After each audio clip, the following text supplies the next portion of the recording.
Hello and welcome to WhateverEtc number 24 for March the 27th, 2013. I had posted a couple of other videos before this one, but they ended up being damaged or something was wrong with them. I'm not really sure, so I'm redoing. Apologize for the little bit of a delay. Today I want to continue forward with more on the loving struggle, moving from the violent conflict to loving struggle to love. I had paced time in the last video towards the end. I talked really about the tension that occurs and then through Reason and Existenz, this tension of Reason and Existenz, how Reason and Existenz are about critique and crisis respectively, how they're about necessity and possibility respectively. And I talked about how the tension between these is different profiles of the sort of living phenomenon, how the tension between these gave way between necessity and possibility to actuality, between critique and crisis to knowledge, between reason and existence to life.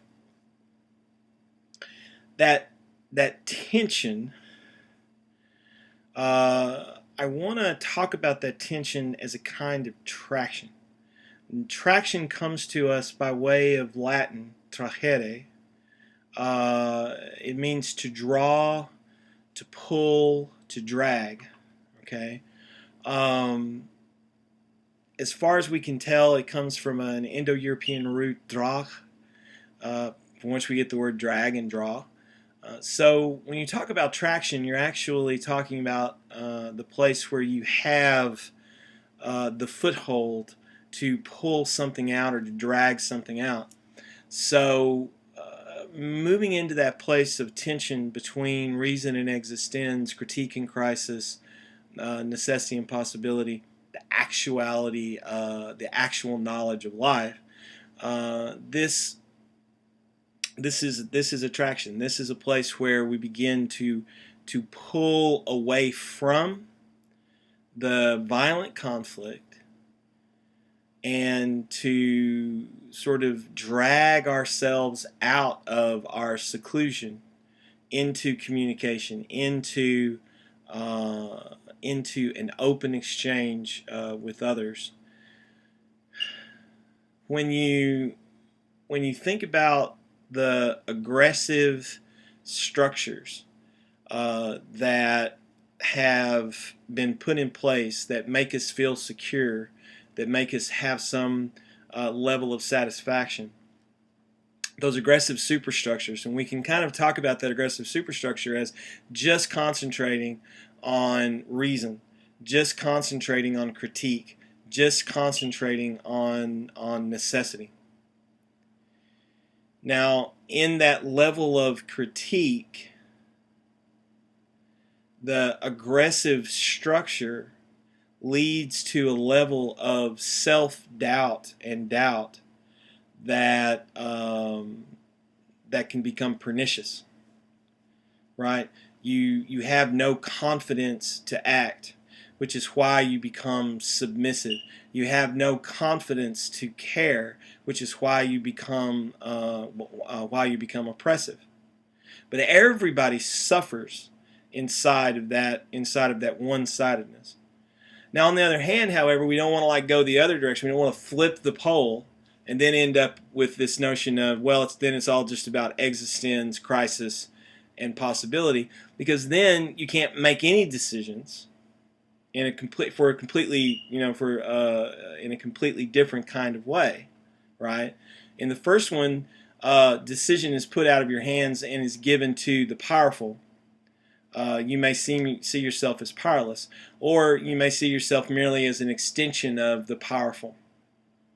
So no real decisions are being made. Just the pure aggression is being replicated. In the other, existence, crisis, possibility, no decisions can be made because there's too many possibilities. It's all contingency. It all turns into some kind of relativism, which leads to a vicious nihilism. So in one, you're overwhelmed by doubt because you can't find a way out, and in the other, you're overwhelmed by a kind of nihilism, because you don't really know where to start. So getting traction, that's really the main point, finding traction. So again, it will always be about the tension between reason and existenz. It's not, the loving struggle is not about giving up on reason entirely and embracing only existenz. Loving struggle is not about throwing yourself into crisis so that it's just one peril after another peril after another peril, and then you kind of like start getting caught up in a sort of extreme obsession for excitement, right? It's not about only having the necessity, so that finding no necessities, you have no confidence to act, and nor is it about only having possibilities, so that having all these possibilities, you have nowhere to go. So getting that traction is so very important. But how do we get that traction? The traction actually is, in a sense, the phenomenon of solidarity. And the phenomenon of solidarity comes from being willing to open up to others who have been suffering under the aggression, the oppression, the violence of reducing all struggle to some kind of war, some kind of survival of the fittest,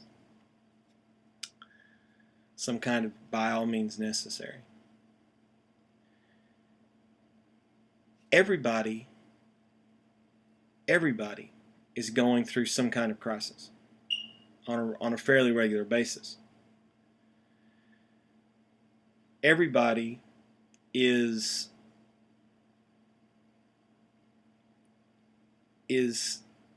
being debilitated by this constant war, this constant violence, this constant aggression.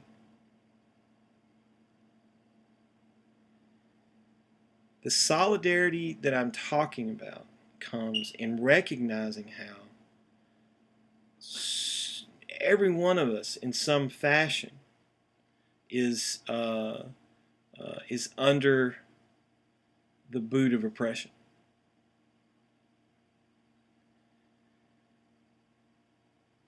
Moving into a progressive state where you can say, this is where I am, and I'm going to risk sharing myself with you, who also is having a crisis, who also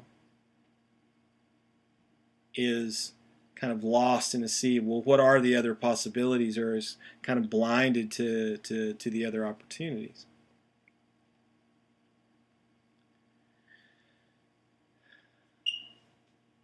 Opening up to someone like that is extremely scary, because we don't want to make a mistake. That's why we're willing sometimes to continue to move along in an oppressive structure,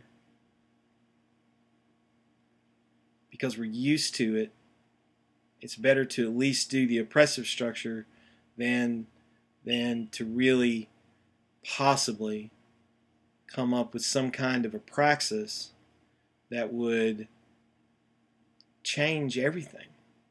Like I said in my last one, that would change, last podcast, that would change everything in the blink of an eye.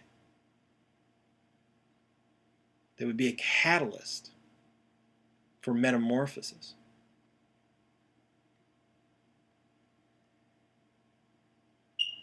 But when you can reach out to someone and you can say, I see you in crisis. I see your possibility. I'm reaching out for my possibility from this place where I am in crisis to yours. it's not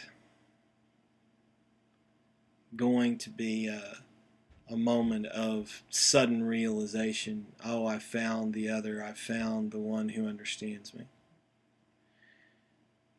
It's still a struggle because of these fears, because of the insecurities, because there is a level of jeopardy.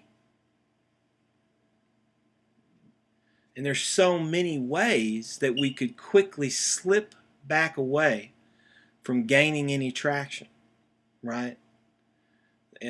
From really seeing this other person who's worthy of solidarity. One of us might take on an air of superiority, or one of us actually might fall quickly into the chains of submission, because that's what we're used to doing. We might contract behind a wall of seclusion, again, because that's our normal habit.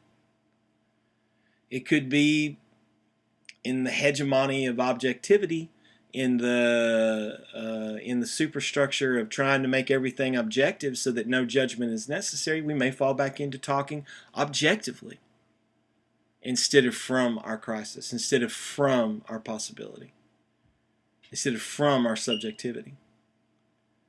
Or we might come into some sort of sophisticated argument that just turns everything into just some sort of mere verbal masturbation. If either of us should possibly try to sacrifice himself for the good of the other, again, going back to that metaphor of the airplane, sacrificing yourself for the good of the other, that's not going to open us up and get us out of violence. You have to change yourself by opening up and reaching out to others who are trying to self-actualize, right? And in doing that, you don't sacrifice yourself. You open up from where you stand.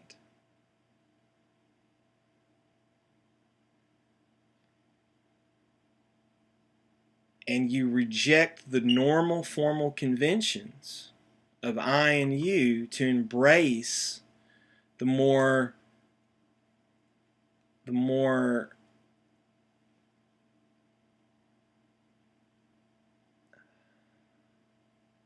unconventional I-thou, right? What Martin Buber calls the I-thou relationship. The I-thou is much less conventional than I-you, because there's a formality, there's a series of customs and habits and rules around I-you. I-thou is when you're opening yourself up, you're exposing yourself. If you really want to get out of these things that are imposed on you, it requires a kind of exposing. And this is where this notion of attraction begins to come in, because in this I-thou, in this making a decision in the actuality, right, of your seeing the need to detach from violent conflict, you're really exposing yourself. You're dragging yourself out into the open.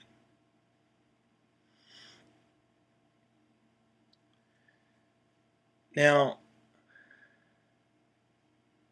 it's only when we've gained some footing on the common ground in solidarity that our singular attempts at trying to communicate one to the other move us closer together. But that traction is found in the uncertainty of this situation. That traction is found, ironically, in disagreement. It's as Jaspers would say, it's in disagreement that communication begins. So now, okay, Keith, whoa, I don't understand. First, you're saying that the traction is going to come from solidarity, and you're saying that it needs to come from each of us being engaged with the possibility of the other. But then you say that it should say it should start with disagreement. Yeah, it should start with disagreement, and for this very reason. Reason, critique, necessity, they are about finding identity, right? It's about making identifications. But here's the thing: solidarity. It's not about exact identity. Solidarity. If solidarity were about being exactly identical, we'd be the same person, and there'd be no reason to communicate. Liberation in the crisis of existence precisely turns to solidarity because we are different. Open communication begins and grows from disagreement because communication is not communion.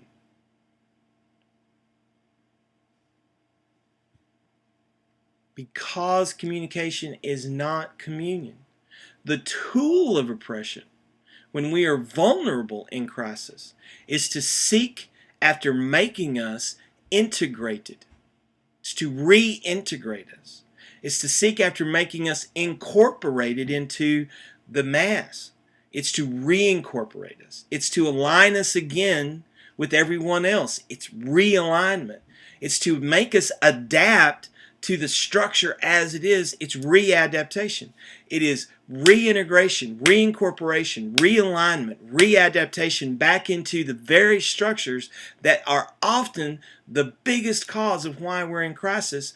Their violence, their oppression, their imposition of an order that will not allow for us to be different.